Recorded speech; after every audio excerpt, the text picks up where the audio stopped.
City round up news చూద్దాం.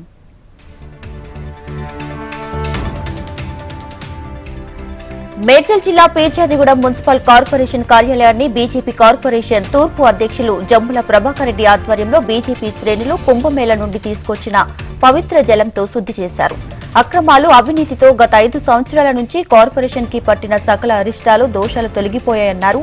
ఇక భవిష్యత్తులో ఇలాంటి దోషాలు, అరిష్టాలు జరగవద్దని కార్పొరేషన్ కార్యాలయంలో అన్ని దేవాలయంలో పూజలు చేశారు. తెలంగాణ వాణిజ్య పన్నుల శాఖ ఎస్సీ ఎస్టీ ఉద్యోగుల సంఘం హైదరాబాద్ లో ఆందోళనకు దిగింది. నాంపల్లి వాణిజ్య పన్నుల శాఖ కమిషనర్ కార్యాలయం ముందు ఉద్యోగులు మధ్యాహ్న భోజన సమయంలో ధర్నా నిర్వహించారు. పదవి విరమణ మరో 3 రోజులు ఉన్నప్పటికీ తమ ఉద్యోగులకు పదోన్నతులు ఇవ్వకుండా శాఖ కమిషనర్ రిజ్వీ కక్షపూరితంగా వ్యవహరిస్తున్నారంటూ సంఘం నాయకులు మండిపడ్డారు. మాలలపై మందకృష్ణ మాదిగ చేస్తున్న అసత్య ప్రచారాలు మానుకోవాలని మాల సంఘాల జేఏసీ డిమాండ్ చేసింది. మాదిగల అభివృద్ధిపై మందకృష్ణ మాదిగకు చిత్తశుద్ది ఉందా అని ప్రశ్నించారు. వర్గీకరణను మాలలు అడ్డుకుంటున్నారని ప్రచారం చేయడం ఎలా చూడాలన్నారు. అవార్డుల కోసం 30 ఏళ్ల మాదిగ బిడ్డల పోరాటాన్ని బీజేపీకి తాకట్టు పెట్టాడని తెలిపారు. జనవరి 31న రవీంద్ర భారతిలో జరిగే గద్దర్ 77వ జయంతి ఉత్సవాన్ని విజయవంతం చేయాలని టీపీసీసీ అధికార ప్రతినిధి కోటా శ్రీనివాస్ గద్దర్ కుమారుడు సూర్యకిరణ్ కోరారు.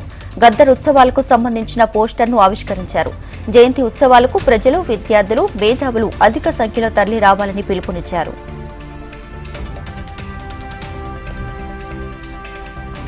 ప్రజలను భయభ్రాంతులకు గురి చేస్తున్న హైడ్రాను నిషేధించాలని విద్యా సంస్థల అధినేత నల్ల మల్లారెడ్డి, దివ్యనగర్ ఫ్లాట్ ఓనర్స్ అసోసియేషన్ అధ్యక్షుడు సంపత్ రెడ్డి డిమాండ్ చేశారు.